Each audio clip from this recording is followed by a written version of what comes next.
Welcome back to the Alienware Cup, where we're about to go into Game 2 between IG and Orange. IG 1-0 up. Yes. They didn't have the odds in their favor. No, but slightly. I mean, let's be fair. It No, was but as close as 50-50 as you can Okay, be. all right. So before we send it over to Lumi and Merlini, Right. what are Orange going to do? What are Orange gonna do? Well, they have to put all the weight on Mushi and Net, the two players that have been shining all throughout the tournament. They have slightly underperformed. Mushi, of course, did win their lane, but couldn't capitalize on that, while Net didn't show anything impressive. Maybe go back to the Sun King that worked for them very, very well. Maybe just give Mushi a higher impact hero. Not that Queen of Pen isn't high impact in the early game, but just something that can farm and can be potentially more dangerous late game. All right, well, we'll see what they're going to do, because Orange now have to win 2 in a row. IG only need to win 1, and if they do so, they'll move through the tournament. Yes. They're in the lower bracket, both teams, and we're going to send it over to the game with Lumi and Merlini. Back to the game, Orange Esport on the Radiant this game here, Invictus Gaming on the Dire, and of course, we are Lumi. I'm Luminous, and joined by Merlini on the side. Darkseer is going to be the opening pick for Orange Esport. Slips by the ban stage. Meanwhile, a quick counter pick here from Invictus Gaming. Nyx Assassin is what you want against Darkseer during the mid game. A single mana burn during a team fight is just absolutely devastating. So, good start here for Invictus Gaming, but Darkseer, of course, reigns the long lane. So, we'll see how Orange Esport will concoct this draft. And I like the Darkseer pickup over, for example, a Lone Druid pickup that they had last game, just because if you win your lane, you can contribute a lot more to team fights. You don't have to rely on getting towers down and putting a lot of pressure that way. They can actually have a team fight. Their team fight lineup was a little bit lackluster last game. Nyx is okay, but if you get kited, he doesn't really do anything. Lone Druid wasn't able to get any tower, so he didn't have the items necessary to contribute. And then Crystal Maiden and the other heroes, they were just kind of like meh for the team fights, and they just kind of fell apart in the team fight phase. So I'm glad they're drafting a little bit more team fight oriented. Meanwhile, Invictus Gaming will still go a little bit greedy. Second pick, Anti-Mage. First pick, Nyx Assassin. Well, you say Darkseer wins the lane. Does he win the lane against Anti-Mage? Especially a pooled Anti-Mage starting with like 6 Tangles and like a Salve and a Stout Shield. Because I don't think so. Right, once Anti-Mage gets to a ring of health, then you say, hey man, you could get farm you want because you're Darkseer. I'm going to get the farm I want, and that's like a 14-minute Battle Fury. And then at that point you're saying, well, we're not really getting the even exchange out of this lane. And even though it's a fairly early Anti-Mage draft, you could call it greedy. But against what people send onto long lane Darkseer, it's a fine draft. Not if you have living armor. Well, Iron Shield's pretty good for living armor. it is though. real. You don't jam the treant like a piece of morning wood into just any lineup. Like you gotta make it work. So like a piece of morning wood. I mean, let's just leave it at that. What do you think, Orange? Merlini, are you still okay? Have we lost you here? We should actually be focusing on, I think, Net and Extinct's hero. Sun King, we talked about in a fairly decent team. But yesterday, by the way, we saw LG in just organize some of the best vacuum burrow strike combos. So if they pick into a Sun King, that's definitely possible. But they're going to go back into the Lone Druid here. And I don't think Tree and Protector is the answer to this game. So it really depends on what Orange wants to do. You can either try and compete with farm, but very atypical for teams to do that without an Alchemist. Alchemist, Anti-Mage, Alchemist will usually win that fight in the farming wars and just carry on to the late game. But if you don't have Alchemist, who's already banned out, you can also choose to go aggressively with a really strong triple lane. But also, we saw one team go with a support Shadow Shaman, and he just absolutely decimated their team. He had early Arcane Boots, early Blink Dagger, pushed on all the tiles with wards, and he had so much lockdown, Anti-Mage wasn't able to do anything. Yeah, that was yesterday's Orange versus Zenithus matchup. I think Orange was the one that picked a support Shadow Shaman against Yamate's Midas Battle Fury Anti-Mage. It didn't work out. Another way to actually work on Anti-Mage is just straight up push him down. Yeah, a Lone Druid, very good at that. Leshrac, you get a pick up here. I'm surprised that they are actually banning out Nature's Prophet. It's a hero they could use, but maybe not, because they already have his lane already taken up. Again, they don't want to lose the lane versus the Anti-Mage. I think Anti-Mage will beat out a Nature's Prophet in the lane, so they can't really use it for themselves. He fares okay versus Darkseer. It really depends on the skill matchup, but I think IG has higher skilled solo players than Orange does. And Anti-Mage versus Lone Druid, I would say Lone Druid definitely has that advantage in that. So it really depends on how they want to match things up. And Nature's Prophet, I don't think would work too well in their lineup, especially considering they already have 2 pretty fine solo heroes. But would IG really take Nature's Prophet though? That is a question. Yeah, well they do have their offlane player, YYF, does play a pretty good Nature's Prophet, so maybe they're worried about tower trades, because one thing that you're pushing is you don't want to lose a tower for free. So that's definitely Nature's Prophet, one of the best tower trading hero in the game. But to me, I like Invictus Gaming's ban here on the Naga Siren, as that we've been talking about Naga throughout the past 5 days of the Alienware Cup, I want to say, and she just counters anti-mage really, really easily. Yeah, and Orange does have a lack of lockdown right now. They have root right now, but no true silences, no true stuns, and if you don't have that, anti-mage is going to be a problem. You want to have a backup plan just in case you fail your aggression early, just in case your carry doesn't get as much farm as him. You still want to have enough disables so that he can't just completely wreak havoc on your team. And anti-mage, very good versus Darkseer. If you allow him to stay alive in the fight and hit a big mana void, that's usually team fight over. Yep, Chen's also going to get banned out here as the dual roaming ganking supports. Yeah, I think that's a very good ban out from IG. Again, they're a little bit scared of the push, especially with Magnus not in the pool. They can't delay pushes as long as they like. Perhaps we'll see another anti-push hero, but Magnus is one of the better ones. How hard is it for them to just pick a Keeper of Light? I know. The Forgotten Hero, right? Awesome. The Forgotten Hero. The bomb.com. Just the bomb.com. Big illuminates, big blinding lights, but so far I don't think they need to do it just in the moment, because Orange is not really showing an insane pushing strat. Another thing that Orange Esports likes to do is to run an offensive trialing featuring a Windrunner. You just, they're going to go with Keeper. There you go. Yeah. No more push for you, or at least if you do push, it's going to be delayed further and further. Seems like Invictus Gaming says, man, we're going to just go back to what we know the best. We want to be the one that's leading this draft. You play around our strategy, and we'll beat you with this draft. I think Juggernaut would be a very good pick by Orange here. It's very, very good versus Keeper of Light, and we saw a lot of teams abuse it pre 6.78, and I think they should probably pick up at one of these two picks if they want to do a push strat. But again, without the Chen and without, I mean, they don't have the greatest push lineup right now. They need Juggernaut, they need a Chen or Nature's Prophet. Nature's Prophet already banned out, and it might not fit too well in their lineup. We'll see what Orange wants to go with now, though. I mean, if you're picking out a jungler, we see Dignitas using Enigma a ton. If you pick it into a Chantress, you talked about Juggernaut, you don't have any stuns right now. Right. And that's definitely an issue against But who needs anti-mage. stuns when you can just take down all the T1s and T2s? Well, I mean, you still want to have at least one or two on the lineup. You need backup. Yeah, you need Got some Basher, man. Get Basher on Lone Druid. That is definitely a stun. So we'll see where Orange Esports goes from here. Lone Druid, Darkseer, definitely some of the in-game's best hero. They're going to go into a Bane Elemental, a way to hopefully lock down against Anti-Mage. And so far, there's not too many stuns on Invictus Gaming side. So if you could channel a full duration grip, that can be the answer. And we're curious to see what IG does here. They have to pick their solo, and both solos, I suppose, unless they really want to run a Nixus as the mid. It's fairly uncommon, although The one of Chinese the been teams doing it lately. Yeah, I saw one team run it in the past couple of days, but it is relatively uncommon. He's mostly relegated to a support role. Very good at babysitting the anti-mage with his AoE stun. And he's good at zoning out the Bane too, so if the Bane just wants to spam Enfeeble on anti-mage, 1 mana burn or 2 will completely negate that.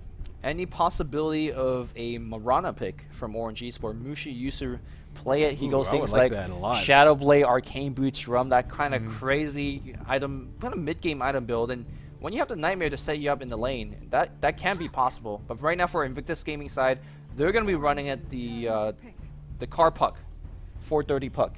And let's see who's going to be matching up against. I think Puck's a much better pick than Queen of Pain here, simply because you need a couple more disables to deal with that Bane. You don't want to rely on Nyx Assassin and Anti-Mage's Mana Void as your only sources of stun. Queen of Pain, again, not the best at shutting down Bane and very vulnerable to that grip. But I like the Puck pickup a lot here. It's a relatively good 4 or on 5 lineup if they choose to do the 4 protect 1 or just anti-mage split push while they 4 on 5 fight. They have a lot of AoE to try and contest Orange if they want to take a lot of fights early while anti-mage is trying to get his battle fury, trying to get his Manta style. Yep, Sand King's going to be the selection here for Orange Esports.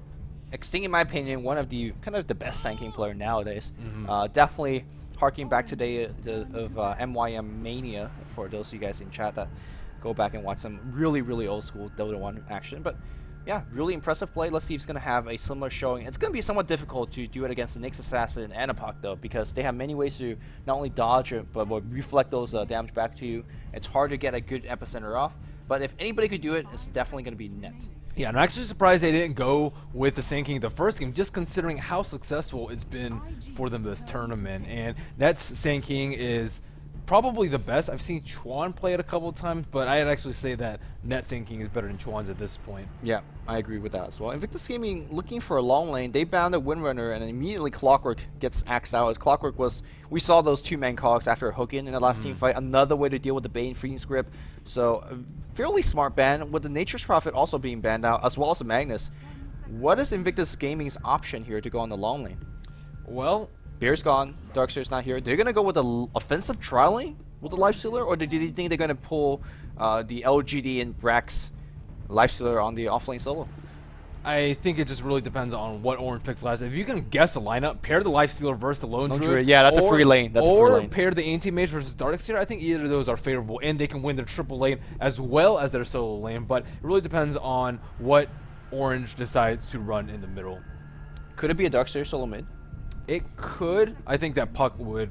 I mean, he'll out-farm him. He'll be able to out-harass him. And I think Puck does a lot more in that mid-roll than Darkseer does. Darkseer just farms up, and he can do like a decent amount of work at nighttime, but not as much as the Darkseer. This is going to be Templar Assassin. This is going to be a spicy one. We've been saying, hey man, Mushi, where is your TA? This is one of the most Mushi-esque hero, right? A hero that could dominate the lane because of the spell set. A hero that could walk around the map and gank like crazy. But more importantly, a hero that could farm and do well in the mid to late game. I mean, he's not the best hero for that, but one of the best in the solo mid position. And more importantly, matches up very well against Puck. Puck has some tricks against TA, but at the end of the day, you're still going to get outlasted by the 100 plus damage of the refraction last hits from TA. So we actually see Extinko on the Sand King, so it will not be a Net Sand King, but I like how Orange is going back to their roots, just going with what works. Mushi, Templar Assassin, tried and true. Let's make it happen. Well, meanwhile, we're going to see Zoe going to be playing on Anti-Mage. Faith is going to be on the support keeper. 430 Puck, YYF on the keeper, or excuse me, on the Lifestealer. And that means we're going to see a Chuan Nyx Assassin. He's actually calling himself Chuan this game here, as he did... Whoa, maybe overconfidence. Well, I think he called himself Chuan last game as well. I thought he was going with 6. Maybe regardless, I will introduce the lineup of Team Orange Esports.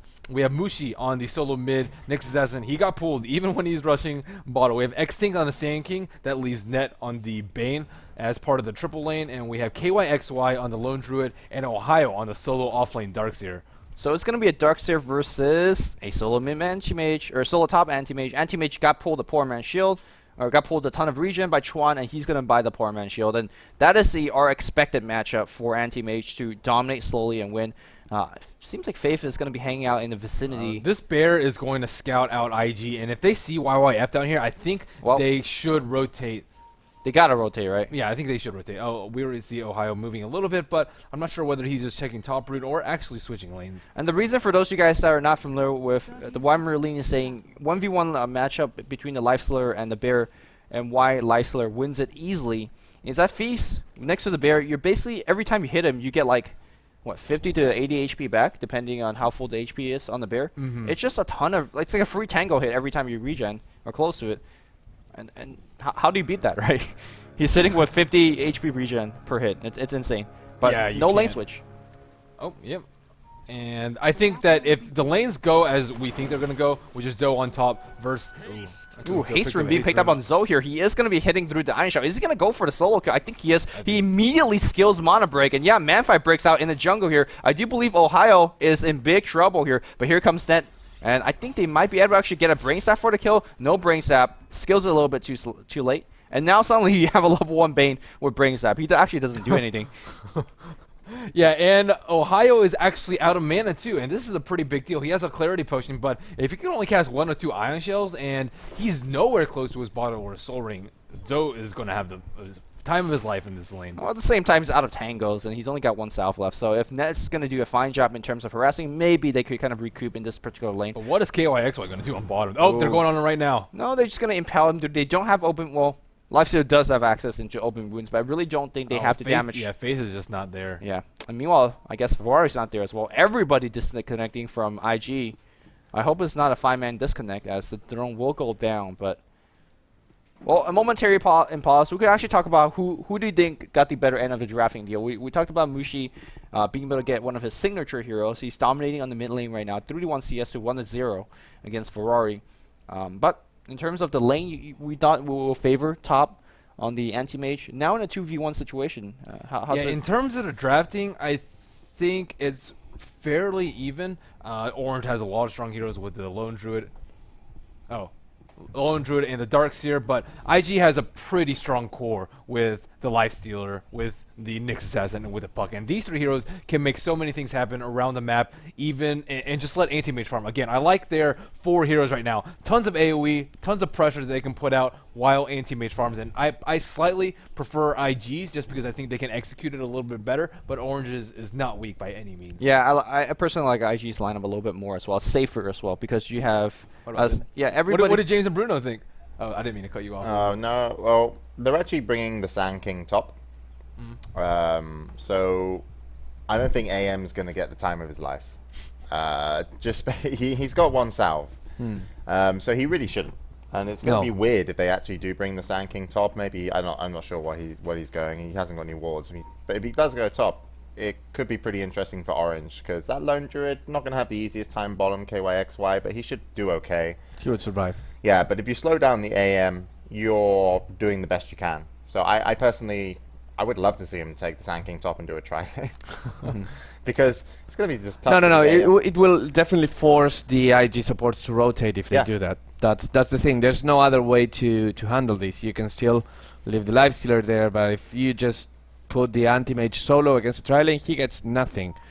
And he's not a hero that can farm early like the jungle, like Lifestealer could do or something like that. Yeah, but the good thing about the having the Darkseer on the tri-lane, it may sound weird, but like when you get level 2 in Iron Shell, you can actually give it to the Sand King, and he can actually go to creep camps. Surge Burrow Strike? Yeah, Surge Burrow Strike as well, but also like farm out the camps. It's kind of weird, but like, because I don't think they're going to get a lot on top lane Orange with the tri-lane if IG rotate. But they're going to have to be pretty innovative with the Darkseer in terms of making sure you get the Surge Burrow Strikes and potentially even use the Iron Shell to farm. But we'll see how it goes. Yep. Thank you to James and Bruno for your thoughts here. And the rotation is going to come here. Extinct slowly coming up top. And let's see how quickly the Dire will react. I do believe they definitely need to get at least 1 person up there. Most likely it's going to be Faith. For those of you guys that forgot the power of a keeper of light in a defensive tri-lane, it's just so hard to break him because he's going to stand back. Once he gets level 2, he's going to illuminate to no end, and you're going to be in big trouble. I actually don't think the pressure is on IG to switch here, just because I think they have a lot of kill potential on KYXY, but they can't really kill Zoe, and they don't have any lockdown. They have Sand King stun, but it's really low level. They have to use a surge to do it, and even with or they don't have enough follow-up to actually kill him afterwards as well. But Orange can abuse this pull right now, and I think this is what is really going to hurt IG if they don't pick up a couple kills on KYXY. Yeah, anti-mage actually in a little bit of trouble on the top lane as bottom expected. lane. They see the stun coming out. The stun is going to fly through. Illuminate's going to charge through as well, but it's only a level 1 Illuminate. In fact, it's going to be KYXY zoning Tron out by himself, but at the end of the day, he's not actually CSing too much. Anti-mage does a creep pull for himself, and he's going to be trying his best to get a couple of last hit here and there, and he's going to have a creep wave under tower as well. So Zoe making the best of that situation, hitting level 3, and it's going for a 1-1-1 build.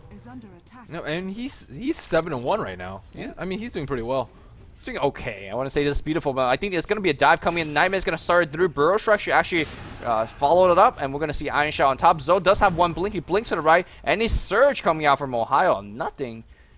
And the South will bring him back to full HP. I didn't really like how that gank went out. It should be the Iron Shell on the Sand King, and you should let him Burrow Strike and Surge him afterwards, because he does, to me, the best right click. But that's not how they go for it, and that's, to me, why they didn't get the kill. And Zoe blinking to the right instead of up, a lot of anti-mage would just blink up into this area, but with a really long level 1 blink cooldown, I think they could have killed him even before his salve healed him up. And meanwhile, in mid lane, Mushi has quite a few last hits, but not as much as I expected. 12-5, actually 13-6 for Mushi right now, and 10-3 for Ferrari in mid. But he's out of mana, forced to bottle Crow because of this difficult matchup. Yeah, he's not actually not getting as many denies as you expected Refraction to give him the power to do so. I'm not too sure whether Ferrari is using the creep aggro to his advantage. Also, really nice phase shift. I've been watching this lane for quite a bit, but good phase shift dodge on the slow side blade splash. They do a ton of damage.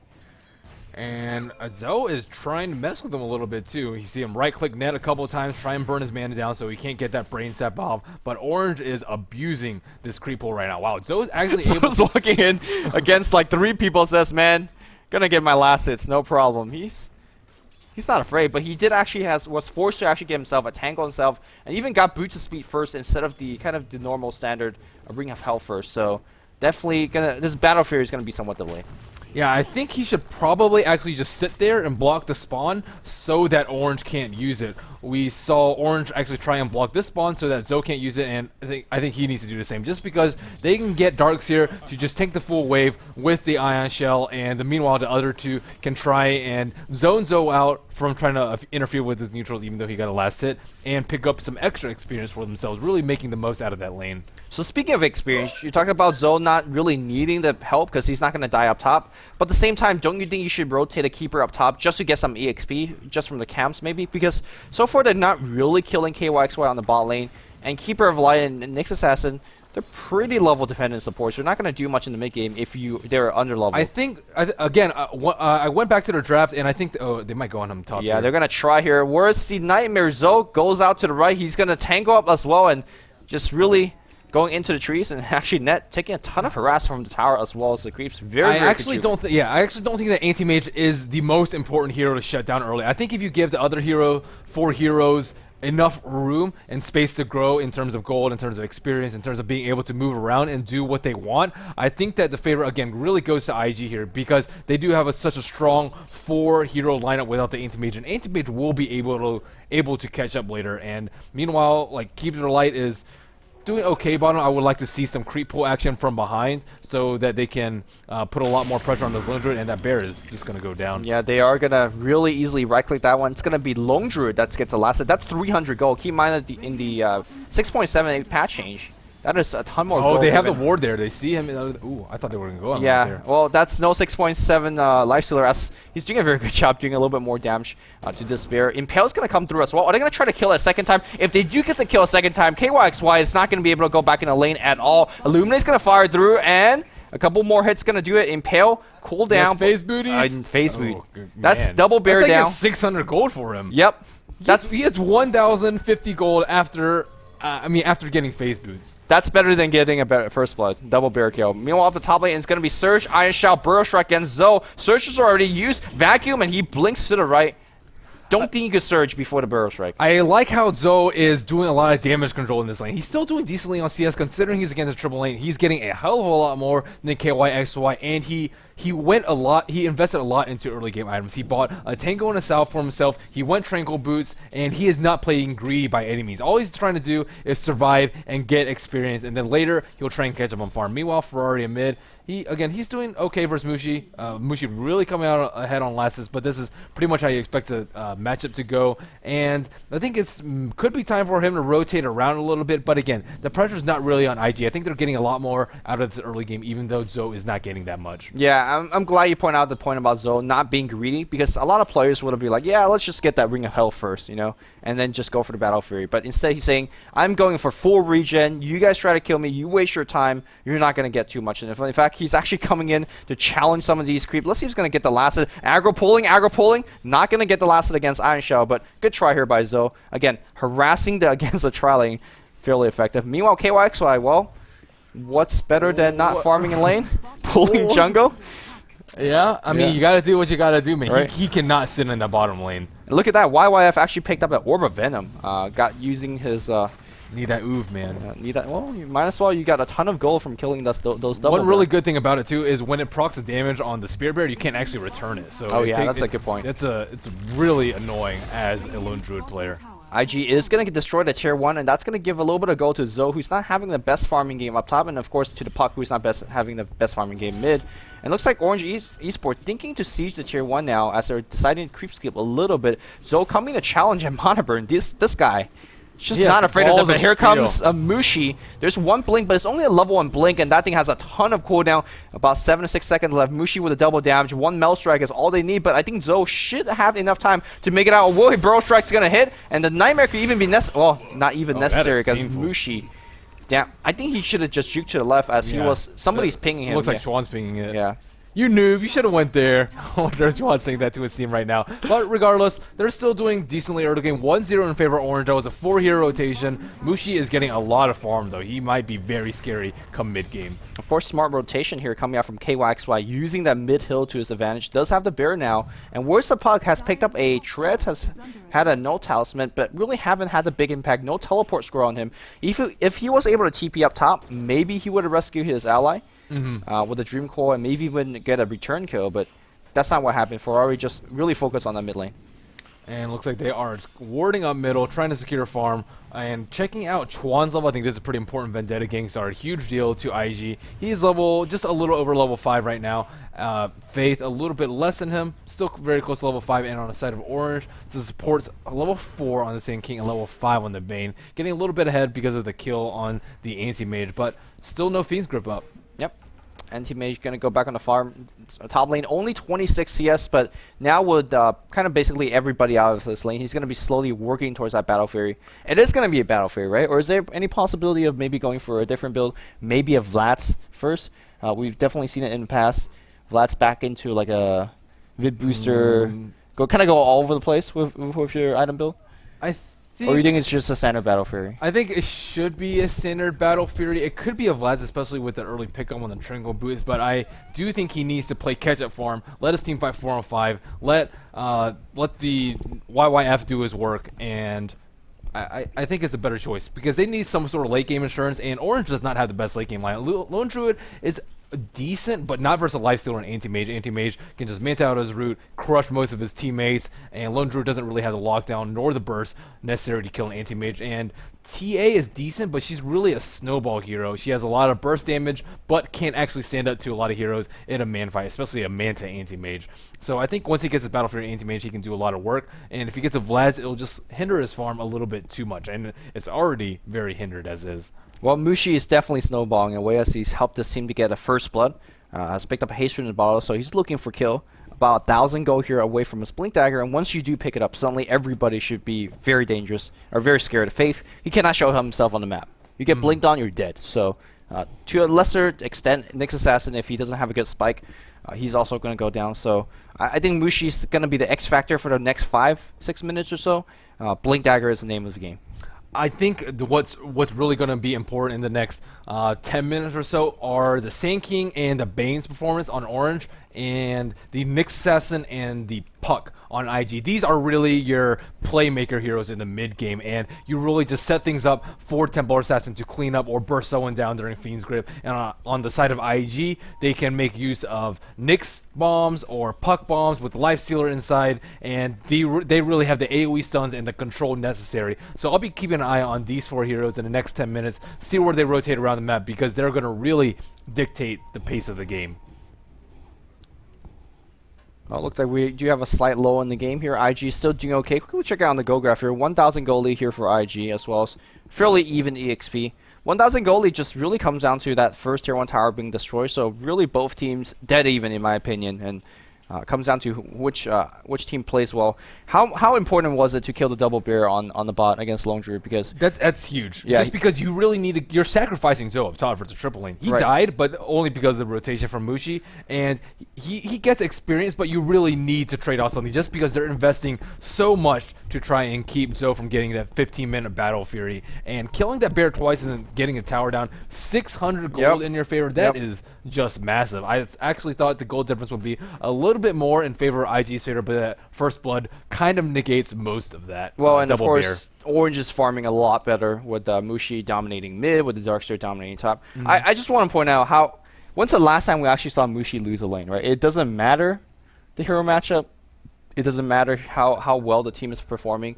One of the most consistent factor is Mushi dominating the mid game, and that's he does it against just about any player in the world. Yeah, he has very strong mechanics and laning potential, but again, we saw how he got off to such a great start on Queen of Pain last game, but not really making anything happen. And I like how he's already moved around with Templar Assassin, putting pressure on Zoe because the triple lane wasn't able to get accomplished by themselves, and just he's moving not done. around a lot more. Yeah, he's going up to top lane, multiple TP coming in. Central are going to get dropped. I think Mushi is going to be grabbing those. Are they thinking of using a smoke even? Mushi burning the haze. Are they going to be ready for this? Chuan is busy creep pulling away. It may very well be a 3-on-2 situation. They drop a sentry ward to make sure that IG does not have vision and Chuan does not sneak up even though he's not level 6 yet. Yep. Very important to drop that sentry because a lot of defensive observer ward is going to be placed here, as looks like we're going to have yet another disconnect. Puck and the rest of IG having a ton of trouble with the connection issues today. Yeah, and I'm surprised that Net is actually sitting in middle right now. I think they could have just gotten away with having a reserver ward up the hill, maybe right here, and then they can see up the hill, and if there is a potential gank on the lone druid, then he can rotate, but him sitting there right now is not very effective. I actually don't like this ward placement up top. It's okay, but being able to see up the hill is more important, I think, and I think that Orange is a little bit falling behind on the wards. They have the ward on here on bottom, but again, IG isn't rotating there right now, but they have control of their jungle right now. Orange can't farm the rightmost 3 neutral camps just because they don't have any vision over there. Game dead even here, but let's actually get James and Bruno as we have a very, very long pause. What do you guys think about the game so far? Well, about the current situation, I actually want to talk about the where Orange are. The 2 most important people that they have in their team that can't mess up in terms of farm, just because they can get some pretty key items, are the Darkseer and also Mushi on the TA. If they get what they want, and I think wasn't Mushi going originally? I thought he was going for a blink dagger, but it looks like he's going for drums. Yeah, his goal, but he's going for drums. But either way, the Darkseer is pretty close to mech. All right, he hasn't got gold to lose, but he could be farming. So if this fight goes against Orange, it's going to set him back, because if they were able to get a mech up and even drums on the TA pretty soon, they could actually then turn into a really kind of formidable team in the team fights. The TA should be able to survive a lot of the early game pressure from the Lifestealer, despite it being a great mid-game hero, and also survive against the Puck with Refraction. But if this doesn't go well, this top fight for Orange, it really does open up the map for IG, and they should be able to pick up their farm on their anti-mage. They're going to be able to get level 6 on the Nyx Assassin. It's going to be huge. So Orange cannot afford for me to lose this top fight. I think they should have brought over the Bane as well. So I'm not sure. I really hope they just go back, Orange, here. I think that it's all about who wins this fight because of the level 6. If they get level 6 on the Nyx Assassin, then suddenly Bane is full, Sun King is full. But if they get the level 6 on Bane, meaning the fight went in Orange's way, then suddenly you have a strong lockdown for the anti-mage, and the anti-mage is not safe anymore anywhere. Yeah, I wouldn't feel safe as a Darkseer once the level 6 goes down. It's like you have to defend everything under your tower, but when people turn up to your tower, they're going to turn up and they're going to want to either kill you if you're under there, or you won't be able to get the farm you want. So Orange, for me, I think they should be picking up some more farms. Send the TA bottom. Right. Just defend the top with Darkseer, and actually just be ready to rotate in. I don't think they should have actually put the pressure up top. So we'll see how it goes. Well, thank you guys for your opinions, James and Bruno. Very good insight there. And the game is resumed, and both teams scrambling for vision right now. There are 2 sentry wards from Orange, not being able to find anything, and Zoe looks like he's just going to get bursted down. Really, really easy gank, just from the front. Even Trap's going to, 3-man Dreamcoil, that's going to be on top. And here comes the Lifestealer train, and where's the Waning Rift? Derek is going to come on Extinct, trying to run to the north. Burrow strike back to the south, and that, he's dead, but at least gave his allies a ton of time to run away. I think that was actually a win for Orange Esports. It was a good gank. They traded away the Sun King for an anti-mage, and Mushi getting a ton of kills. And critically, like James pointed out, the 2 core heroes survived and got EXP and got farmed. Nyx is almost level 6 though, and that is a scary thing for me if I am Orange. And they have a sentry warrior here, so IG knows they pretty much have no vision up in the top lane, and if he's able to have a well-executed game with his first Vendetta on a key hero like Bane Elemental, Sun King, or like even pretty much anyone on their team, is going to set Orange back a lot. Yeah, 430. And getting the hell out of there. Did have a regen, I think maybe he popped it throughout that middle of the team fight. He's going to be looking towards that Blink Dagger. I do want to actually point out a little bit about the drums build on the Templar Assassin. We've seen it as sort of a resurgence build coming out on the Western scene. A lot of players been loving the treads and the drums. It gives you a lot of basic stats. You'll get a lot tanker in the mid lane, or mid game, excuse me. And that's definitely a something that's nice to have against heroes like Puck and Nyx Assassin. That nukes pretty hard. Your thoughts on this build versus a quick Blink Dagger? I think it's pretty good if you don't expect to burst someone down in the first 2 or 3 seconds of the fight. If they have like a Burrow Strike and then a Blink Meld, that is just so huge, being able to make it instantly 4-on-5. But if you're actually forced to man fight versus an anti-mage or a lifestealer, you really do need that extra HP because you're just so reliant, overly reliant, I would say, on the Blink Dagger and Refraction if you don't have any HP. And most people go Phase in combination with a Blink Dagger, so no HP, no armor, no anything, and you just tend to die a lot unless your team snowballs. Yeah, a big part of it also is because you have Surge on your team, that you're not as reliant on the blink. You get Surge in and just meld right under and start doing a ton of work. Also, some really nice synergies that Iron Shell works quite well with Templar Assassin, a hero that could catch up very easily, that could get next to you very easily. We do see the first of those Nyx Assassin Vendetta gank, especially with the Lifestealer inside, but just no cigar here. Very good Sentry Ward, completely prepared by Orange Esport.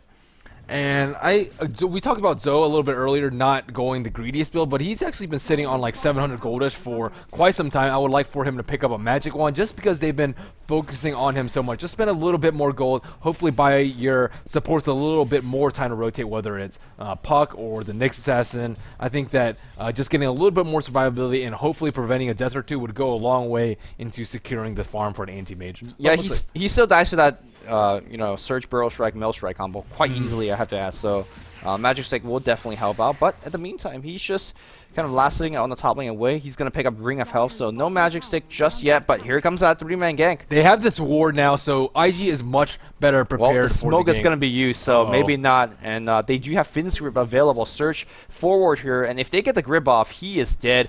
Anybody paying attention on this particular ward, you got to see it on the minimap. Or you got to watch it. You don't see it on the minimap.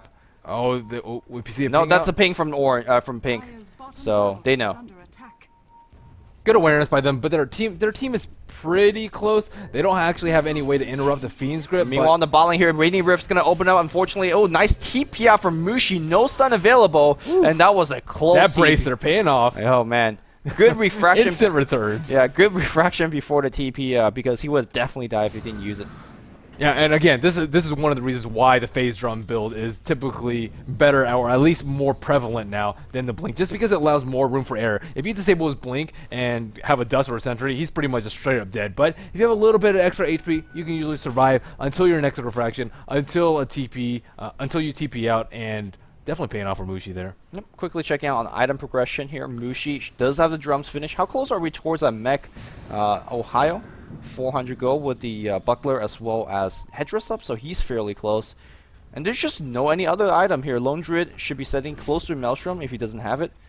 He's got 1400 gold. Where the hell is his Lone Druid's item? I know he lost his bear twice and he's been kind of now farming, relegated to the 2 jungle camp and in the mid lane, but he's got nothing, and we're in 15 minutes into the game. Yeah, looking at the XP graph, still a very close game in. This graph really just tells both team try and vie for an early edge in this early game. And gold earned about 1,000 still in favor of IG, but simply that's just because of the T1 tower on bottom. And still relatively passive, only 3 kills in 15 minutes, but a very trying time for both teams. And I gotta say, if it's a passive game with really nothing happening, especially Lone Druid not getting farmed, we favor the anti-mage and the Nyx Assassin, right? That 2-4 carry is just simply way stronger compared to a Templar Assassin and an unfarmed Lone Druid. And the early damage that you do to the anti-mage, it doesn't really pan out if you can't capitalize on it, and I don't really feel like they're capitalizing on it right now. But they may do it as soon as the Darkseer gets his mech. He's only 115 gold away, and once we see that, we may see a lot of tower pressure. Yeah, tier 1 tower siege, and also tier 1 being destroyed on the bot lane as Mushi using his side blade to his great effects, pushing and pressuring, even forcing a TP from Puck, but Puck didn't do enough to defend. And tier 1 tower, I think it's going to go down without a fight as well, as Orange Esport has 3 or 4 member already here. They could rotate a Templar Assassin to the mid lane. And to me, what is IG getting out of these trades? They're waiting for a couple of key items. They just picked up the armlet on the Lifestealer, although it's not in his inventory, and bottom lane, Mushi in big trouble. Well, is he going to make it out alive? That's a question here. He's actually thinking about fighting, but here comes a 3-man gank in the form of a Chuan YYF as well as 430 Mushi trying to make some magic happen. Not going to work, but they got a tier 1 out of it. Lone Druid gets the last on the mid lane, so that's definitely insult added to his injury as KYXY picks up a ton of... Not too sure really ultimately was worth it, but it was a nice recovery as Mushi, despite the death, up to 1,400 gold, so Blink Daggers coming relatively soon. Oh, looks like he is going BKB. Yeah. And again, they're just buying time. They need the blink on the puck, and that is very, very important. If you can kill the Sand King, kill the Bane Elemental, or silence the Darkseer before they can pull any of their spells off, the team fight's going to go heavily in your favor. Darkseer picking up his mech, putting a lot of pressure on top. YYF TPing in. Yeah. I don't really see what Orange Esports is going to do. They've been using these Surge ganks, Surge Sand King, Surge Bane. This ward is just so good. Yeah, that ward, it's not very commonly placed. Particularly because your hero have to stand here to place it, and you would a lot of time get seen in during the daytime. So, but during nighttime though, it's really good. I mean, just look at the vision from this ward. Oh my goodness, they can see behind the tower over here. They saw them retreat. We can see them retreating from the tower over here, and you get a little bit of vision into the creep camp. So this ward just setting up this mid game really well for IG. They can be prepared for the ganks, be reactive, and hopefully. They'll be there in time, because usually if you just initiate with a Fiend's Grip, you can kill Anti-Mage in 3 seconds before your teams can TP. But if you can actually be there as the grip is going and counter gank that is just huge. Well, the grip's going to happen on the mid lane here. Any counter TP, no counter TP just yet, and Zoe absolutely did. We do see Lifestealer coming on the right side, but it really did need a puck to he did buy a Claymore though, and probably a Town Portal Skull too, so I'm not actually sure how much gold he lost from that. I don't think he lost much, but he definitely lost a ton of farm time, which is kind of what he wants. And in fact, is Orange Esports going to the Roshan pit? I think they can with Maelstrike. I'm not sure whether they're missing maybe a freebie there. Yep, and Puck should be able to scout it out with his Illusory Orb if he is aware of it, and he actually has a Nyx bomb inside of him. He has his Blink Dagger up, but there are 4 heroes for Orange. Oh, they have a ward right here too. They will scout Ferrari out with his newly acquired Blink Dagger. Oh, Chuan will just go invisible too. Oh, the entire team's coming behind. They don't have vision of the ward. Meanwhile, though, this particular ward should have seen Junko is going to be jumping in. They want KOXY. They are going to get KYXY. What they don't know is the entire enemy team is right behind them. YYF does not have rage. He's trying to run through 3-4 people now, but he's going to get blown the hell up. He's running towards the creep. Does he have invest? He doesn't. He just used it. No armlet toggle for him, considering that the Iron Shell was on top. Rainy Rift is going to come through. The orb's going to fly out as well. And big Mono Void for 1 kill. Ohio running away. He should be fine, but Blink coming out from Zoe, and Ohio's going to change pace and go south instead. Back up top here, Mushi trying his best to do a little bit of pushing, but it's going to have somewhat of a tough time against Keeper. A TP comes in right now. Monolith should be used against Mushi. Nope, they're going to back it off, keep on farming, and look at that. Puck immediately picking up the Blink, getting a kill on the bot, securing even more kills in the follow-up engagement. And I think he really will start to set the pace of this game for IG. I'm surprised Anti-Mage didn't actually mana void the Darkseer there. Darkseer was like minus 600 mana from his max. That would have done a lot of damage to him. Perhaps he could have continued, but it would have done more damage than mana voiding the Bane. Yep. Ooh, Mushi playing really, really aggressive. Hyper aggressive. Yeah, he's got to be happy that there is no coil backup, but hey, he draws the TP, survives. Face drum, guys, man. Just they have a Sentry Ward on the Keeper Light in case he decides to go ridiculously aggressive. And the Spirit Bear is actually scouting out a little bit, may go behind the tower, and very smart Sentry Warding by IG. They're always prepared. They always try and make sure that Orange does not have vision of their heroes. And here is another Infest Bomb. Yep, but here comes the entire lineup of Orange Esports behind. There's really a lot of focus on this particular tier 1 tower. They're focusing on 430. Chuan comes in with invisibility. Just don't want to roll in. He wants Mushi. The deny comes in against Puck as well. And they just want Mushi. Mushi's dead. Did he buy Blink before that? Where was his team? I get they kind of seemed like they wanted to surround come from back here, but they were all the way over here when they wanted to protect Mushi. And Mushi just died without any backup there. He had 3 people behind him. Yeah. Well, I guess they worked out better for Orange Esports, because if the backup came, they pretty much would have died too without the Templar Assassin. So yeah, I'm not liking how Orange are forcing these fights. I like the idea, because Anti-Mage, is not really a hero right now. You could take advantage of his weakness early game, but Zoe, speaking of which, didn't have the best of early game. Now just about 800 gold, I want to say, away from Battle Fury. That's not too bad. He's definitely going to accelerate his farm after that. I'm surprised that the Lifesteal did not pick up a drums. He picked up an Ogre Club instead of finishing up his drums and endurance. I think it would go to help him a lot, just because of how much pressure Orange is trying to put out in this early game. It's not really a farm wars. Although it's relatively passive, Orange has still been pressuring their towers a lot. They've been trying to look for kills on the Anti-Mage, and the drums really does help. Yeah, but instead it's going to be most likely going for the race car build. Zoe, YYF, these players really, really personally love it, and this definitely is one of those back and forth chasing game with Templar Assassin. with Surge and all that stuff. And Chuan is requesting backup on bottom, and there are 3 heroes. Are any of them smoked? And nope, we see Infest come off cooldown, immediately goes into that side Ferrari. They do have a couple of psionic traps here and there. I wonder if they're going to be able to scout this out. Yep, we see a ping. Well, wait. Oh, he walked into the camp here, and Mushi should sense it coming his way. He's seen it. Yeah, he backs up. Mushi? Oh, Chuan. Are they going to find him? Do they have any detection on them? Looks like they do not, actually. Well, don't need detection if you're silenced and you just burst him down. Sentry comes down right now from somebody, and Mushi, I don't think he's going to make it back home. Unfortunately, Net is going to be the next target.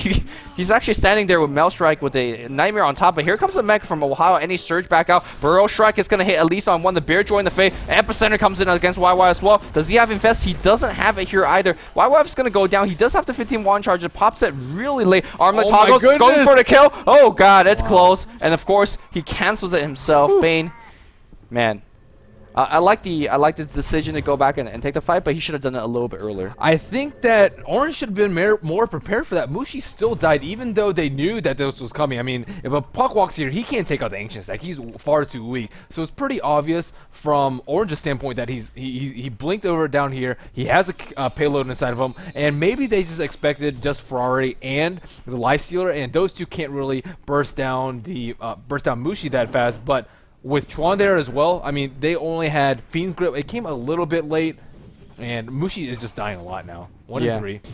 He had such a good starting early game by setting up the first Blood Gank up top as well, but he's been kind of falling in very lackluster territory as well. Let's quickly check out how we're doing in terms of gold per minute. He's actually, ironically, the highest gold per minute member of the entire game, though, despite how everything has happened. Yeah, and that is a Battle Fury up on the Anti-Mage, so picked up around 22, 21 minutes, I'd like to say, and again, their heroes are putting a lot of pressure on Orange. They can't really farm safely alone, and because of that, they're forced to 5-man, and Anti-Mage will just have his way with the jungle right now. Looks like he is going to go for Vladimir's offering. Very smart choice, and Orange actually does not have a Psionic Trap inside of this, so IZ could very easily just smoke it, or just blink inside with Zoe, or with a Infest inside of him. Any of those would take down Roshan quite fast. Yeah, I just want to point out, considering the fact that there is so much more minus armor on Orange's side with a Maelstrike, just Vlad's, a single Vlad's just for kind of the naked +5 armor for the team is just very, very efficient. It speeds up his jungle a lot more, lets you out to blink a little more. 4-man smoking. Are they going to scout this out is the question. I don't see any pings out, so they don't have their camera over there, and that is a huge Ancient Stack. Oh my goodness. Well, nobody taking it just yet here. The Orange Esport could definitely smoke and try to attempt to take that one. They're looking at tier 2 tower push on the ball lane. Not too sure whether they get it, especially against a lone druid as well as a Puck, but... Are they going to scout out Ferrari? Extinct smoke just popped right now. They know that somebody's at the Ancients, and I see them pinging out, but are they going to catch them? Nope, smoke right about to expire. Looks like they will live. Well, nobody defending this tier 2 tower. I'm somewhat surprised that Orange is letting this one go or IG's letting this one go for free. Blink silence back. Just any type of delay being applied to this particular tower. Bear saying high five. Tower not really accepting it. But here comes the entire team of IG. Can they actually drop that Dream Coil? Deny attempt. My God. Wow. 430. That is a 5-man tower push, not doing a single damn thing. Dream Coil's going to cancel the TP. KYXY thinks about it. Net's on the backline as well as Mushi. Net's position is incredible right now. He could have, I think he maybe could have Fiend's Grip, and that would just been the death of 430 right there. But great interrupt of the TP. Now KYXY can't TP back. They're forced to retreat together. That will buy them time to get the T1 on top and the T1 on mid. I would definitely say that IG got the way better end of the stick right there, especially with that sick deny by Ferrari. Well, let's quickly do another item check here. Blink Dagger now back up on Ohio. Blink on the dark side. We saw, I believe it was G use it to pretty decent effect yesterday. Or was it somebody on LGD and use a Blink Dark Star? I think it could have been Brax. Yeah, I think it was Brax. Yeah, looking good for some really good counter initiation. Of course, Phase Drum BKB is going to be the temp here on Templar Assassin. Bear, though, working towards a Basher instead of AC. Great pressure by IG here. Because they didn't lose that fight, they didn't actually take a fight there, and Orange was forced to retreat. They can secure the Ancient Stack with almost no fear of interruption for Orange, and that is a lot. That's a lot of farm. And look at this gold graph. Oh my goodness. After those 2 T1s, the 1s and I, and the Ancient Stack is about 3,000 in favor of IG. Yeah, Anti-Mage by himself now was slowly to kind of take over in the farm chart. After you have Yasha, that's when his farm really goes crazy. Although, what is he going to drop for the Yasha? Poor man shield? I guess Oh! Free courier. Oof. Cool. I don't actually know how they scattered it out, but Net, what is he doing on this right side by himself still? Recent BKB pickup by Mushi. Looks like they want to take a fight with that, and I mean, he probably won't die to that. At least they've been focusing him so much with the Waning Rift, with the Nyx bombs. BKB's pretty good choice here. Well, IG for now working on defending on the tier 2. Illuminate's going to fly through, but tower's going to go down. No deny for Ferrari here this game. Is he going to jump in for the bear kill? That's a 300 freebie. gold. Nope. 300 gold. Resummon here from KYXY. No free 300 gold for you, he says. TP back by Mushi, and looks like IG is looking to pick somebody off now that they know that Mushi isn't there. Yeah, Dream Cold's going to be used. The orb comes in. The silence should follow through. Oh my goodness. 430 is going to get a 2-3-man silence. He does. Burrow Strike comes in, but a little bit too slow. And YYF comes in and delivers all of the damage. Puck in big trouble. Monavoid using it to cancel. Blink forward from Zoe. Trying to get the kill. Ernest on top. Open Wound's going to be used, but with Surge, he's not really affected by it. Mushi comes back in, and that's a ton of squishy that he can't actually fight, thanks to the Monolith as well as the possibility of Suns. Oh, Ferrari, are you going to die on bottom? Oh, Ferrari. Oh. Silence. Blink, blink, blink, blink. Nope. Oh, Iron Shell on top. Damage. So you could actually technically blink out of that even with the Iron Shell on, because Blink Dagger has what, like a very small timing threshold to register the damage or something? Yeah, like the only problem is you actually have to be facing the direction that you want to blink. So unless you want to blink like into their base or straight down, it's actually very difficult to pull off. And for example, something like Wisp Stun, which will instantly stun you outside of Phase Shift, it's not as easy as it sounds. People think that, oh, Blink Dagger plus Phase Shift or Phase Shift plus Blink Dagger makes you nigh invulnerable as Puck, but it's actually not as easy as it seems, and even Ferrari can't pull that off. Well, sad for him, but IG right now playing a very slow passive game. Gold are about 4,000 goalie in the favor of IG. So they're doing a very good job keeping up towers. And this is a stage of the game where we talk about your 4th of July celebration. Because we just see kind of both teams slow. I was just waving American flags all day, man. That's it? All day. Alright, man. So farming some ancients. They have a gem pickup on the dark side. I think this is very important just because the Nyx Assassin has been finding quite a few ganks, but at the same time it kind of forces Oranges to be in this 5-man ball. And if they split up and lose a gem, they're just going to lose map control for like the next 10 minutes, and IG could easily outfarm them because of that. And again, they have to like sort of 5-man, and I think IG has a better ganking potential right now. They do have Fiend's Grip, they do have Sand King, but neither of them have Blink, neither of them have the reach and the range and the burst of the Puck. And looks like IG's just gonna get a free Roshan right here with that recent Vlad's pick. Anti-Mage has 4,300 gold right now. After Vlad's, after Battle Fury. 21-minute Battle Fury and like 6,000 gold after that. Yeah, he's got Treads on top of that as well. The Vlad's definitely very helpful. They are gonna give a tier 2 up for that particular Roshan. Although giving towers to Lone Druid when he is fully capable of killing towers is not too much. Oh, there's the Blink Dagger on Sand King. Yep, and he's going to be that issue.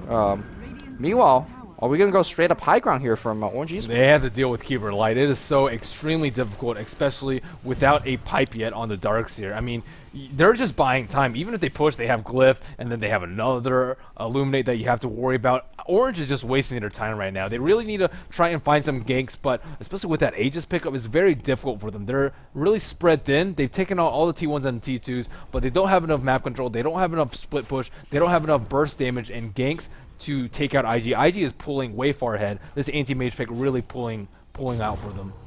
Courier flying out here. It's going to be a full Manta style completed on anti-mage. We're only 30 minutes in, but the items will come. We'll keep coming. Orange G-Sport looking to do something up top. They're doing a very good job farming the enemy jungle, but anti-mage says, man, no prob. I farm your jungle. Yeah, they might actually die to this pickoff here. And if KYXY tries to defend this by himself, he is almost certainly a dead bear. Well, oh, they don't actually have an Infest Bomb. I thought there was a Nyx inside Ferrari, but it looks like he will have a little bit of support net coming in. But Chuan is also coming in. He just Vendetta from the back line. Really don't think they can make this kill. Although with Manta style, who knows here? On only a level 11 Lone Druid. Lone Druid kind of expects it as he... Oh, Vendetta is going to be used, and here we go. A ton of damage being done, and Mono Voice should seal the deal. They don't need to use it. So they can save it for the next engagement. Here comes Mushi, but Mushi backs off. Really can't deal with these particular things are just falling apart for Orange right now. And even though the kill is only by 2, the momentum has shifted heavily in favor of IG right now. Orange can't do anything. They can't split up because they'll be, I mean, they can't even defend their tower solo right now because of the reach of the IG lineup. They can't push because of the split push, and they're getting out farmed, they're getting outmaneuvered, and they're getting out killed right now.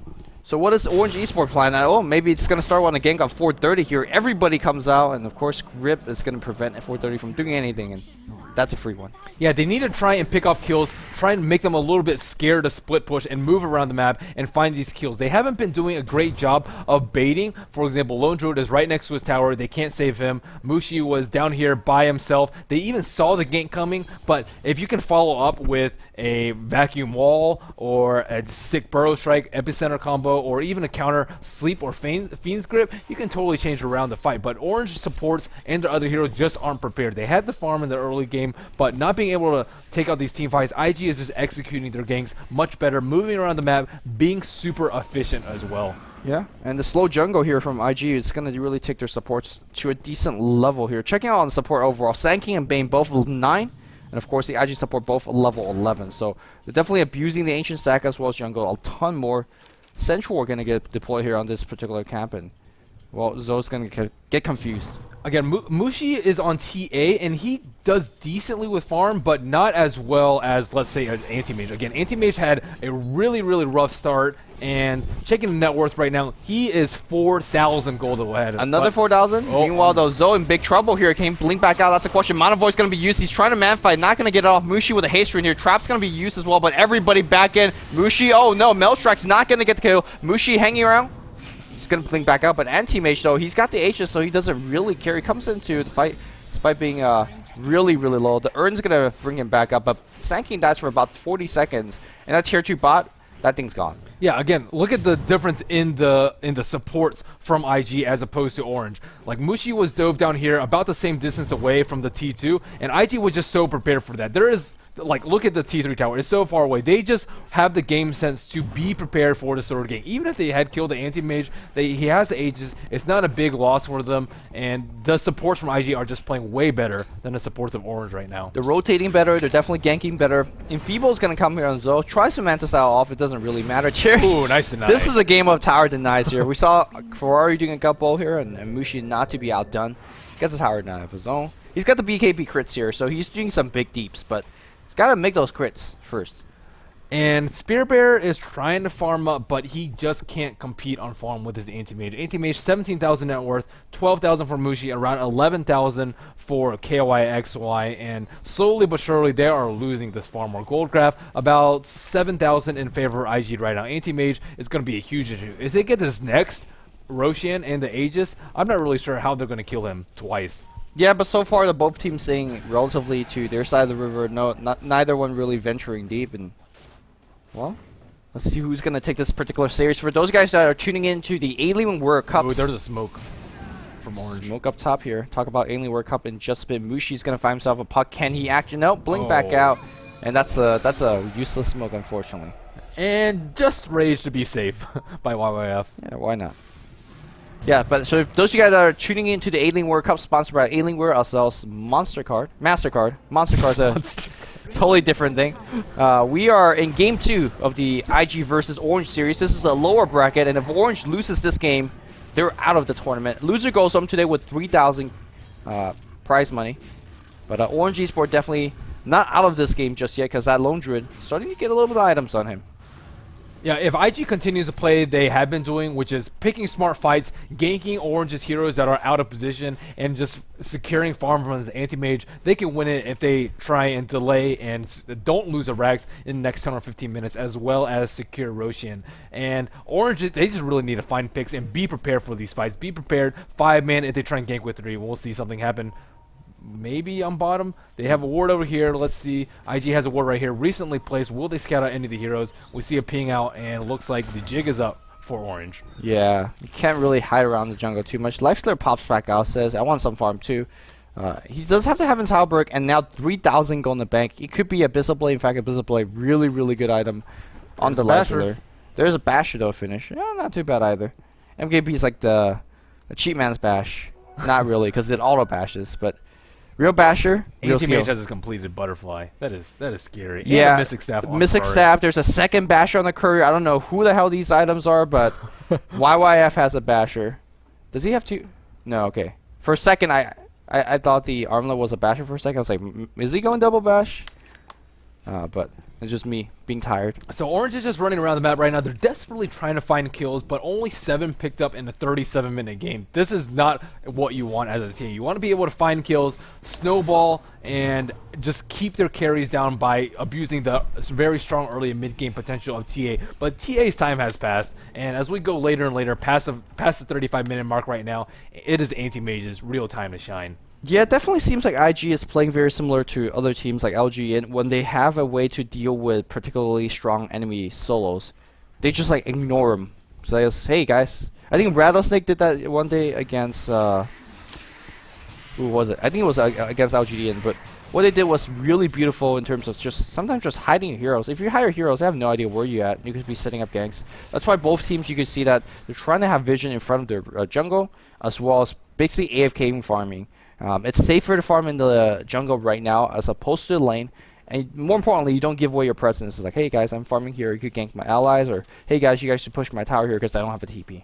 And meanwhile, we see YYF pick up a gem, hop inside Ferrari, and they are looking for more blood. They kind of want to take a few fights before Roshan. They're actually the aggressors right now. They've been aggressors now and then when lanes are pushed out, but they're really looking for a kill 2 minutes before Roshan. If they force a buyback and they take the next Roshan fight, it could very well be game. They need to take down the wards right now, make it not completely obvious that they're Roshaning. Just scouting out the enemy jungle right now, securing it, Zoe farming it in the meantime. He does have buyback even after his recent purchase of the butterfly. Puck does not, however. He has a Scythe of Vice, and neither does Lifestealer after picking up his basher. Well, IG says, man, if you're not going to come take us to fights, we'll slowly and surely going to extend the goal lead as Anti-Mage. Definitely very good at that. We're going to take the next Roshan as well. And speaking of the next Roshan, we'll be back. So we're going to have a short pause in the game. Bruno, LGD, any thoughts on this just lovely farm fest that we're watching right now? You just called him LGD. Yeah, I did. I know LGD. It's good though. I like LGD. Bruno and LGD. I like 2GD. Man. Yeah, it's slipping for Orange, and even in a 5v5 engagement, the only thing they've really got going for them is they have to hit this amazing blink wall vacuum combo. They have to hit something good because the TA is not going to stand up strong. There you've got a I believe on the Coddle, even if you were able to get to him, there's a 4-staff, but it doesn't matter if you kill the Coddle. Ferrari looks pretty healthy now. Scythe of Vice is up. You're not going to get the Anti-Mage down with Butterfly, and you're also not going to kill the Lifestealer. We shouldn't ignore him. He's got Heaven's Halberd, so he's got evasion. So even if he picks up his Daedalus, there's no guarantee the crits are coming in. The best way to beat IG is make illusions of them with the Darkseer wall, because you need IG to beat IG right now, in my opinion. IG clearly has the better items right now and the better moment of the team fight. Templar Assassin falls off unless it's snowballing really hard. I kind of like the idea of not going for the Blink Dagger because it accelerates the possibility of having a Daedalus, and against this lineup, maybe just a big crit, as you said before, maybe a vacuum into wall, into epicenter combo, but at this point it becomes really hard because you have to focus on the pack, otherwise you will just control all the team fight. You can't ignore the anti-mage because it hurts a lot, and the Lifestealer as well has a Sanj that will be using against the Bear, probably rendering him useless for quite a while, or even if the Templar Assassin pops the BKB early, he will pretty much control everything. So Orange relying on perfect execution to succeed here. We'll see if it pays off. Yeah, I just can't see it happening. It's, to me, that Anti-Mage is too far and gone, and we have to see. But IG played it amazingly. The fact is their support's out-leveled, out-farmed. Yep. Level 11 versus level 9 at the time. Orange, they seem to wanted to bait Mushi and not back him up. Yeah. But he was the best person to bait. You have BKB and Refraction. But we'll see what happens. As Bruno mentioned, perfect execution is what Orange need. Well, thank you for your opinions here, and we're going to tap on game Bruno and LGD. And KYXY back to the farm train here, as So Curious, very, very soon to be follow up. I mean, the bear is starting to become an issue. Maybe if you get Abyssal on whether the bear or the hero, you could maybe go for some late game victory over the anti-mage, but the butterfly is going to be warranting a MKB purchase, which may or may not come out anytime soon. It's going to be tough, especially with Roshan coming out soon.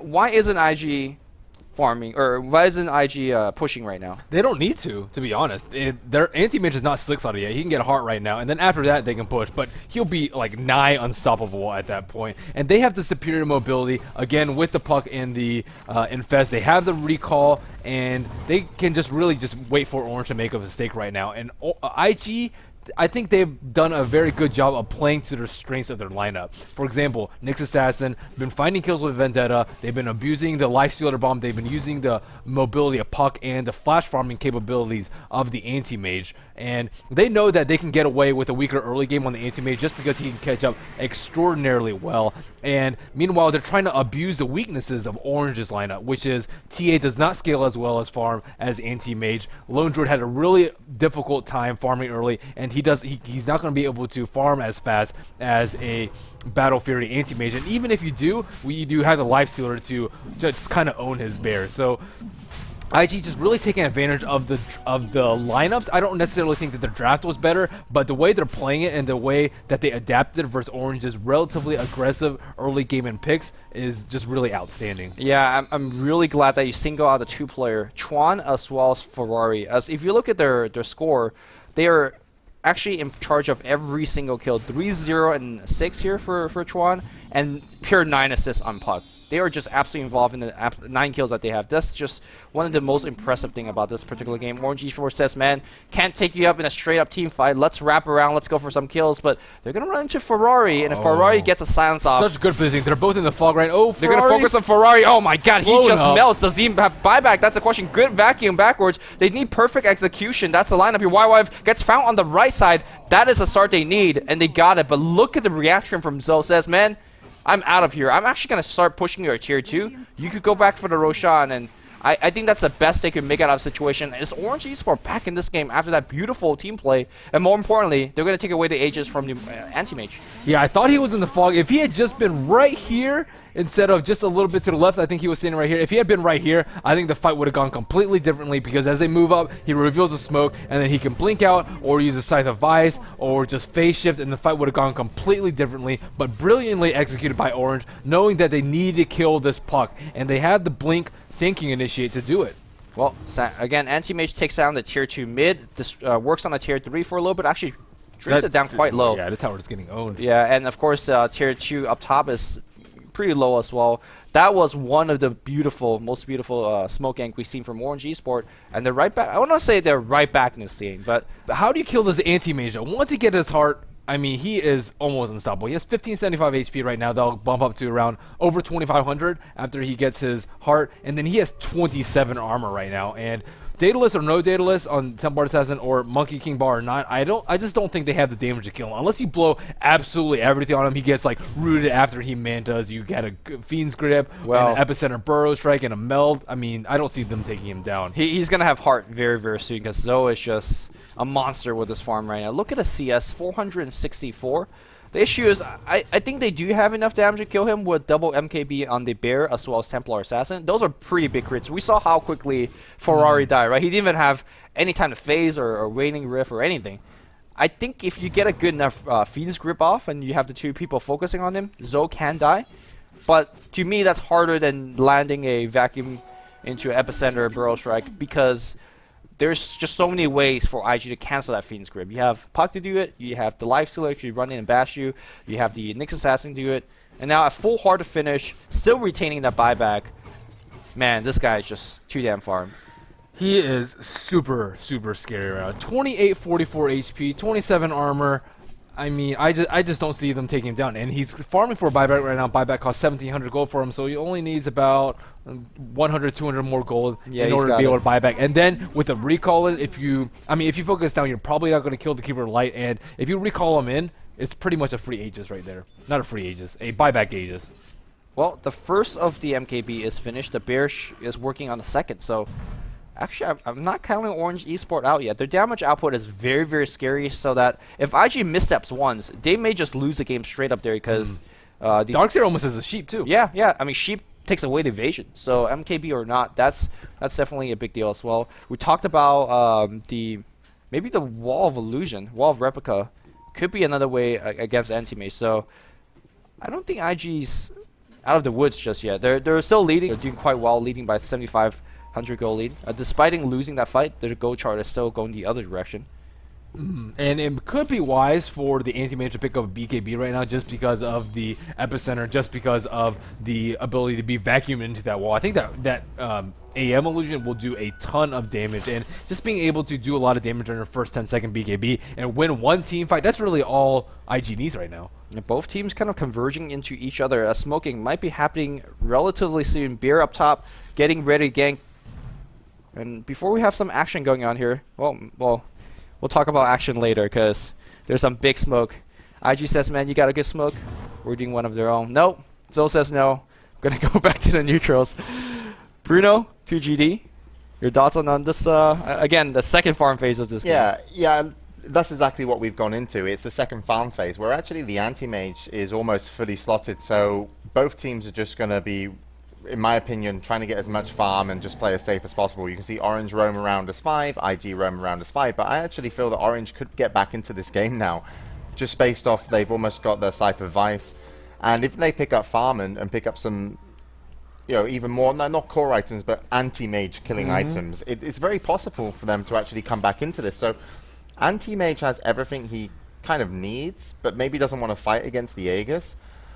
So I'm kind of curious to see where Orange take this, because I don't think Orange want to they don't want to go to the base.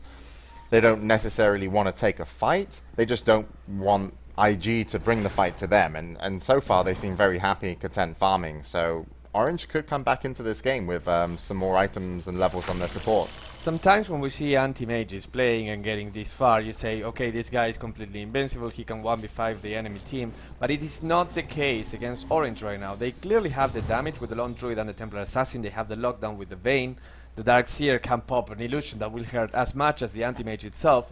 They have to be careful, and the most important thing here is that anti-mage keeping his buyback, Lifestealer keeping his buyback is crucial, because if IG wins a team fight near their base, pushing will be kind of hard, because even though they have the anti-mage, they will have the Lifestealer. It will never be as fast as a Lone Druid with those many items and a Templar Assassin. If Orange wins a team fight and there's no buyback, they can destroy 2 barracks in 30 seconds or so. Well, I'm not sure Orange should take this push. I think they should just keep farming. There's no TP. There's no TP on the anti-mage. He gets recall back, so it doesn't matter. Here comes Illuminate. Zoe is in the center of team fight. He also sold his Blast throughout that, so losing a bit of armor, but going to get a Basher as return, and of course he's going to go for Abyssal Blade. Try to make a push with the Aegis. Sorry to cut you guys off as you guys are making your point, but yeah, I agree with you. I really don't think they should make this push. I don't think they could win this team fight up the hill. Merlini? Yeah, I don't think it's a smart idea for Orange to force the issue at this point. Just simply, if they lose this fight right now, they will be forced to buy back. They won't have buyback up for the next Roshan, and Aegis and Cheese on IG will secure the victory for them. So it's too risky at this point, and to be honest, a Rex is not that big of a deal at this moment, and I can't really see them taking more than one, even if things go very poorly for IG, simply because of the buyback potential on Zoe. And we see a smoking from them. Ferrari has a payload inside of them. They are looking for blood right before the next Roshan. Yeah, as these games go deeper and deeper into the ultra late game, smokes, and more importantly, how much smoke you have left in your shop is a big deal as well. Just check that on the Radiant side. They have one left, and it was a spectacular smoke that got them back in the game. And they should have one ready, maybe on one of the supports, to ready to smoke for the second one. Checking on the smokes on the Dire. Let's see how much they got left. They have one in the stock as well, so.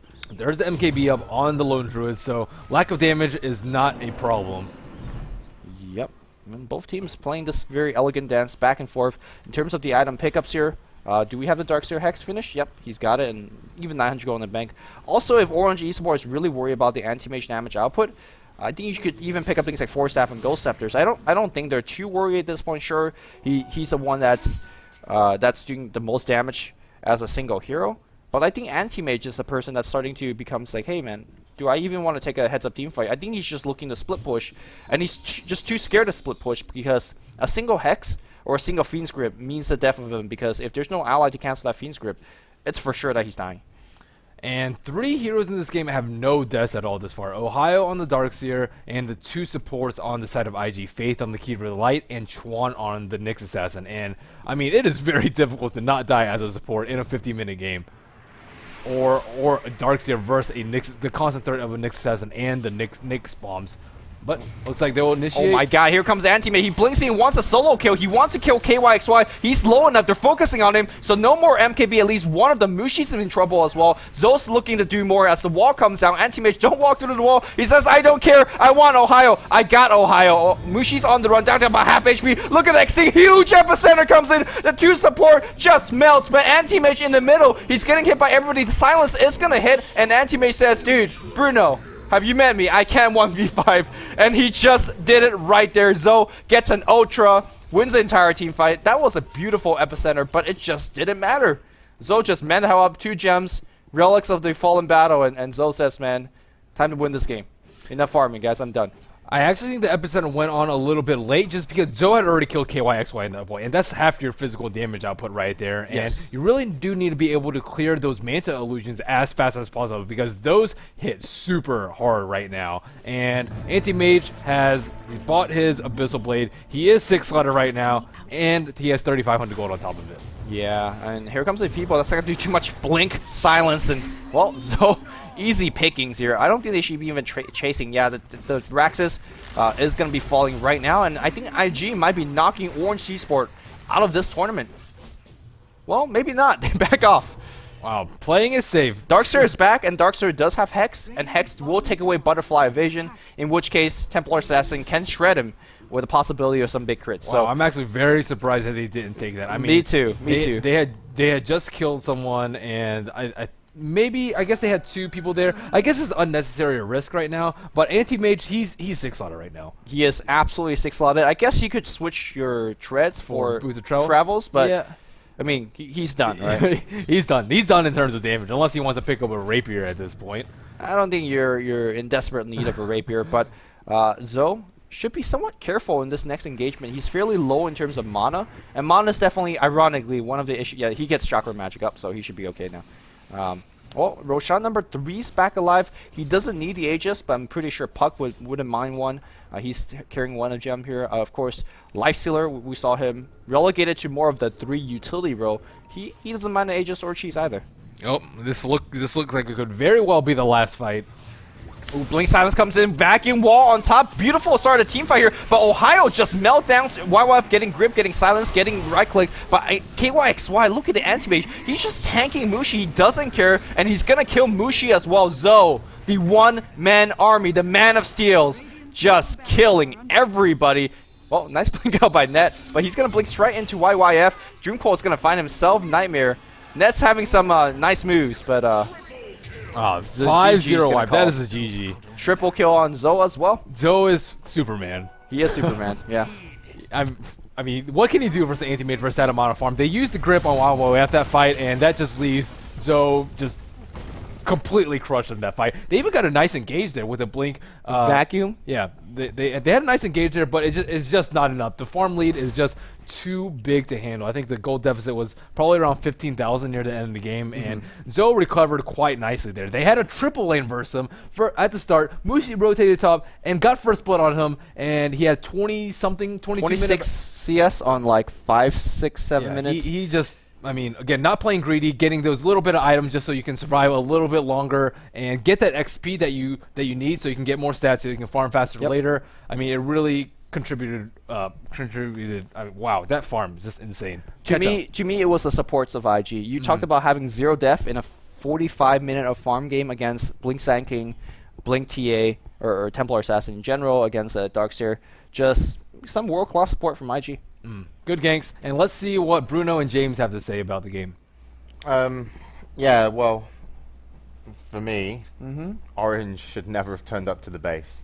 Yeah. They should have taken that time and been like, you know what, we're actually pretty strong right now with some of these key items. We've got some MKBs up, and the Anti-Mage is scared, right? They had Blink, Sheep on the Darkseer, and they had just had picked at that moment. I Yeah, mean, he wouldn't yeah. have been stronger Yeah. if more time went by. So and he was scared on the map. You saw both teams had to move around as 5 because he was like, okay, if I get blinked Hex, if I get blinked Fiend Script, and the whole team's there, no split pushing anymore, right? We have to win a team fight.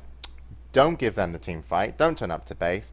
I think it was it KYXY? Yeah. The lone druid That got- just stood outside the base. Got picked off. Yeah, Ferrari comes in. It's like he just explodes. If they just backed off and we're like, okay, let's get as much farm and every kind of additional item we can on on the important heroes before the Roshan fight, they could have had a Ghost Scepter on the lone druid, which is pretty nice. Yeah. You could even, I doubt he would have been able to get like something like a BKB, but something that gave him a little bit more survivability. Right. They would have maybe finished off that Daedalus that they were going for on the TA, but they just didn't need to die. They just, because as you mentioned, the anti-mage peaks, they would have only gone up. And Exactly. so for me, they actually could have come back and won that game. It was a clear game of Chinese Dota. It was 9-9 in 43 minutes, I think. But the interesting thing about this is it kind of looks like a game of chess when you play it like that. You're just waiting for it, and you just have to know when to strike, when to just go for the attacks, because once you start trading pieces, it's inevitable right there. I mean, when you are in such a low kill kind of game, the team fights matter so much. If you're 45 minutes into the game and the score is like 32-26, you win a team fight, you lose a team fight, it doesn't affect you as much morally. But when you're playing in such a low kill environment, it's like you're saying, I'm making a statement, I'm going to prepare myself and I'm going to pick the best battle I can possibly have. Orange chose to pick that in their base, in the IG's base. It was clearly not the best choice. They lost there. They lost another one. There was no point keeping going. Probably they could have defended. Probably they may just lose 1 or 2 Raxes.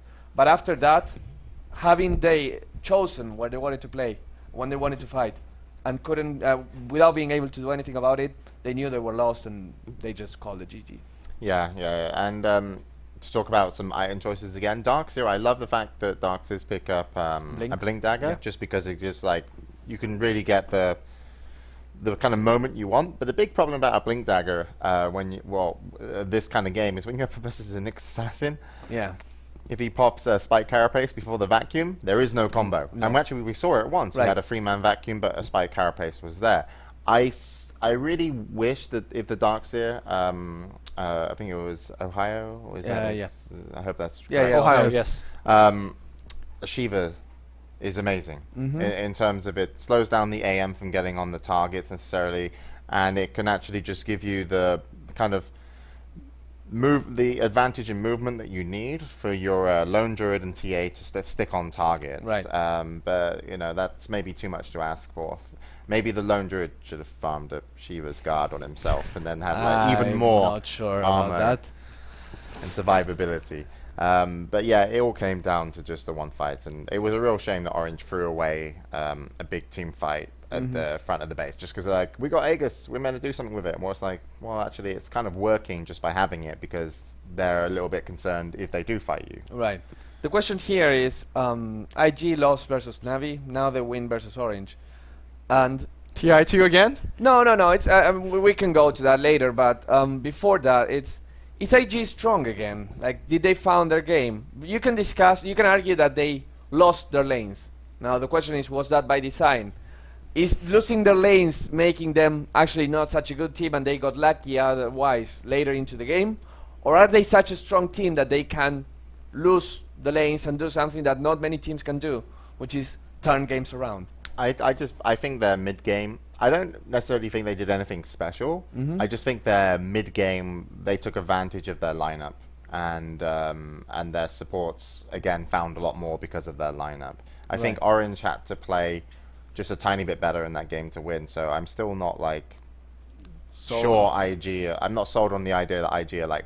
The other alternative is that together. Orange just played bad, and IG didn't. I don't think Orange played bad by any means. They play fine. Remember that smoke gang that wrapped around the Roshan that got them to Aegis?